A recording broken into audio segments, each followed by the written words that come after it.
सोच सोच के कमली हो गई, कौम विचारी औखी हो गई। एक गल पल्ले पैंदी नहीं, ज़हन च साडे बहिंदी नहीं। करप्ट आंडा सी 8 रुपए दा, ईमानदार आंडा 20 दा। चोर आटा सी 40 दा किलो, बेईमान आटा 17 दा।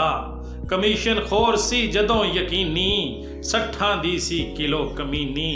हुण ए मजहबी सच्ची दीनी, 100 रुपये किलो जे चीनी। बदउनवान सी जेड़ा सुनो, 120 दा है सी किलो। हुण जी हक हलाल लवो, 250 दा है जे घ्यो। हराम दी है सी जदों कमाई, सस्ती है सी उदों दवाई। हुण जदों साफ शफाफ जे आई, देंदे पे बीमार दुहाई।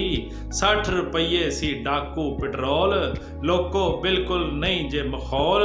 हुण पेट्रोल जे साफ शफाफ, इन्ने दा जे लीटर हाफ। डॉलर जदों सी जांदा बाहर, 100 तो थल्ले है सी यार।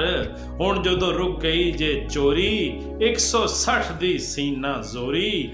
सब्जी पत्ती चौल ते दाल, उन्हां दा भी इहो ही हाल। सोना ते जी हुण बन गया गाल, गैस ते बिजली बिल वबाल। उत्तों एडी बेरोजगारी, कौम दे कोई नहीं वस रुपये। करप्ट रोटी सी 5 रुपए दी, ईमानदार रोटी 10 रुपये।